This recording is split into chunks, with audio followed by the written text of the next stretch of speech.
Con respecto a Torre Nilsson, para mí fue la etapa donde consolidé mi aprendizaje con el cine. Pensemos que no había muchas opciones para estudiar. Y en el año 72, casi 73, cuando Nilsson hizo Los Siete Locos, él tuvo inclusive prohibido ese guión durante muchos meses. Ya empezaban las persecuciones en esa época, no había, creo que la Escuela de Rosario ya había estado, la diáspora en Rosario, Avellaneda tenía problemas, o sea, no había dónde estudiar.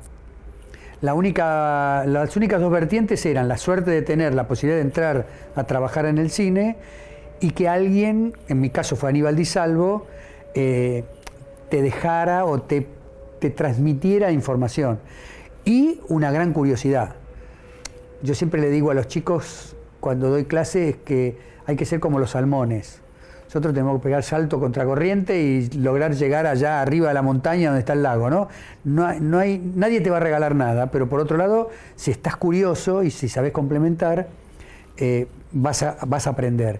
Entonces yo tenía no solamente esta curiosidad técnica y conocimiento técnico, me había recibido en el Otto Krause. Entonces para mí todo lo que venía con conceptos matemáticos o práctica manual me era muy amigable, no tenía problemas.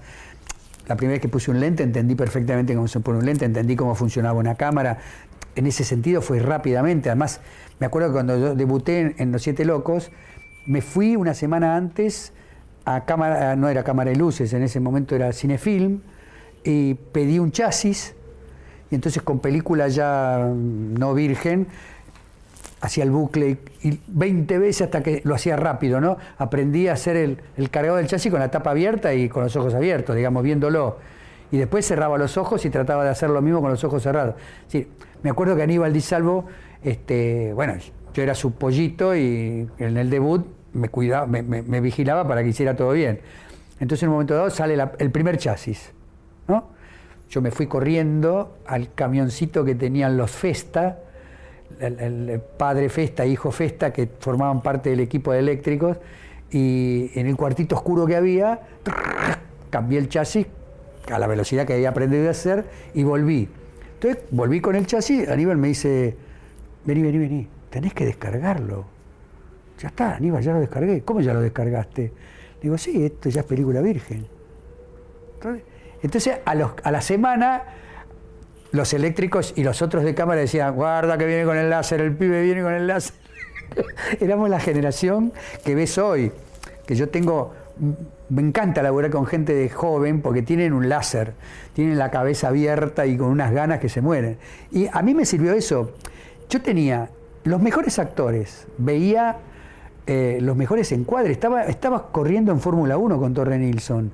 Era un polo de atracción en todo sentido, cultural, social, oía hablar de cine, qué sé yo, cuando se hizo Boquitas Pintadas, en la filmación estaba Puig. Entonces, el mundo de Puig, estaba Beatriz Guido, entonces las conversaciones de literatura, estando en puesta en escena cinematográfica, con el autor ahí, venía, qué sé yo, Waldo de los Ríos, me acuerdo que venía mucho a la filmación porque trabajaba su mujer en la película, las opiniones de los actores eran Alfredo Alcón, entonces te van formando una cabeza artístico-técnica, digamos, que cuando te querés dar cuenta, el pasaje a interpretar un guión está formado por todo ese mundo que yo viví con Torre Nilsson.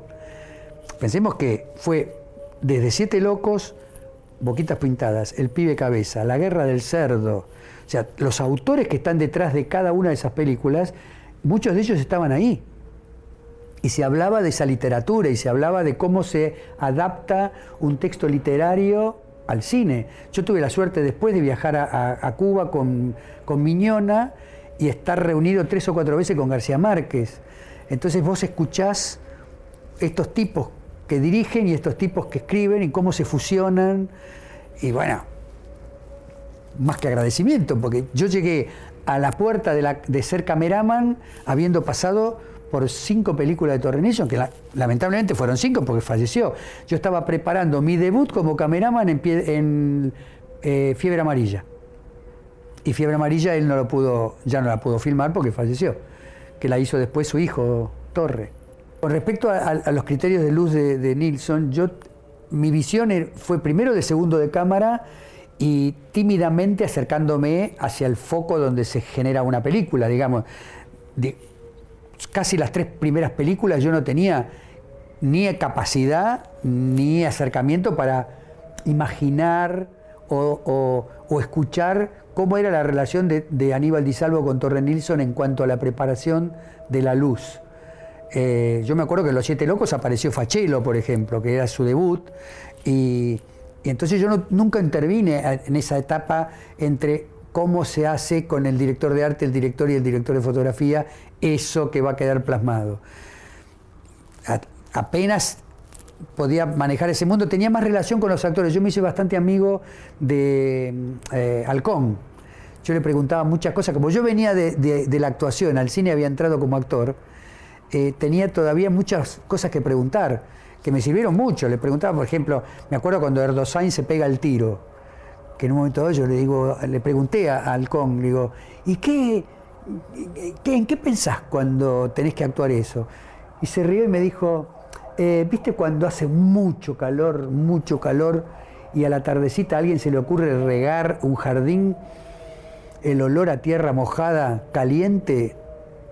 Yo sentía que cuando me pegara el tiro iba a entrar ese olor a tierra como un alivio. Y me encantó esa imagen. Todavía la conservo, porque además es ese trabajo también sensible que tiene un actor, también lo tiene un director de fotografía. Porque vos tenés que traducir emociones, que después la vas a resolver técnicamente, pero primero tenés que resolver en esa imagen que estás imaginando qué valor emocional tiene, y eso va a ser cómo le llega la luz a esa situación que estás imaginando. Entonces, todo ese pasaje de Torre Nilsson para mí fue hiperformador. No me daba cuenta, pero vos te sentabas al lado de la cámara, estaba Torre Nilsson sentado, estaba Beatriz Guido, estaba Puig, estaba estaba el otro, y las charlas te atravesaban todo el tiempo, porque yo estaba sentado en un cajoncito donde había puesto el lente y me quedaba ahí. Entonces lo único que hacías era escuchar. Yo vengo de familia donde había pintores, mi padre era periodista, entonces en mi casa siempre hubo escritores, qué sé yo, de todo, pues se cruzaban de todo. Entonces me era muy familiar ese ambiente y bueno, me fue formando de a poco, más allá que además tenía alrededor tipos técnicos que me iban enseñando la técnica. Yo después ya cuando, ya en El Pibe Cabeza o en La Guerra del Cerdo, ya tenía más tiempo de mirar qué hacía Aníbal. Como ya tenía muy incorporada la técnica del segundo y el primero de cámara, ahí sí yo tuve tiempo de empezar a chusmear cómo hacía, cómo construía la luz. Y después, ¿qué me pasaba? Que Aníbal siempre me reservaba un lugarcito que en esa época era el Calvario. Ir al laboratorio a ver los copiones del día anterior. Ese privilegio lo tenía el director, el actor principal, la mujer o quien fuera del entorno cerradito de la dirección, y el director de fotografía. Segundo de cámara, ir a ver los campeones. Y Aníbal siempre me hacía un lugar. Entonces yo desde Los Siete Locos ya tenía la posibilidad de ver al día siguiente lo que se había filmado. Y eso es fundamental, porque entonces yo hacías, aquello que había visto espacialmente acá, en el plano fílmico, era esto, traducido esto. Entonces después yo imaginaba, me tomaba el trabajo de decir, bueno, ¿cómo lo haría yo? Y después me peleaba a escondidas con, no me gusta. ¿No? Yo empezaba a tener como un inicio de criterio, pero no tenía idea que salía. Eso yo lo pude empezar a practicar ya cuando hacía comerciales, que la luz la ponía yo. Entonces ahí practicaba todo. Todo lo que yo me imaginaba, está bien, era un jabón, pero de todas maneras el contraluz del jabón podía ser de acá, de allá, de arriba, abajo. ¿Y cómo armas una estética? La otra escuela era esa. Y por suerte yo entré en publicidad y no paraba de filmar, estaba todo el día filmando. En una época se hacía muchos comerciales. Y yo eso lo aprendí mucho también ahí. La técnica se aprende, y sobre todo hoy, la técnica cambia todo el tiempo, así que hay que adaptarse todo el tiempo. Y eso es fácil. Una vez que comprendiste, es muy simple. Ahora lo otro, todo ese pulido del alma se hace estando en esa sopa que es una película. Yo no sé si Nilsson preparaba, Nilsson tenía una cosa, lo que yo veía, me acuerdo que además infundía un respeto grandote, así con esos anteojos negros, y se aflojó en la convivencia porque yo de pronto lo escuchaba hablar, y era muy lunfardo para hablar, y eso me acercó mucho. A mí me gusta mucho el lunfardo, me siento muy con madera porteña, ¿no? Y la primera vez que yo le escuché una lunfardeada se me acercó, porque con Aníbal tenían una relación muy compinche, se conocían de hace años, y nada, él entraba y era muy hermético, y siempre estaba sentado en su sillón durante las filmaciones, y me acuerdo que este poema lo presentó después de Los Siete Locos. Que yo tengo fotos, Sara Facio era la fotógrafa fija de esa película, Sara y Alicia D'Amico. Y hay una foto mía que estoy cargando un chasis sentadito en el suelo, con la lata acá, y tengo la bolsa negra que estoy planchando, qué sé yo. Y en ese poema que Nilsson leyó, no me acuerdo dónde fue, es un poema al que tiene en la mano su película. O sea que evidentemente en algún momento me vio sentado cargando el chasis y no era yo, era ese que está sacando la película filmada con todo lo puesto por ellos como director, el viaje de un director, y que está en manos de esa persona que está... Y era yo ese. Y me acuerdo que me emocioné porque me sentía como involucrado en una mirada de Torre Nilsson, digamos. Nada, era la casualidad de que era yo el que estaba cargando. Y lo que estoy buscando, que la tengo que ubicar a Susana Tenreiro, es una cosa que hizo Raimundo Gleiser.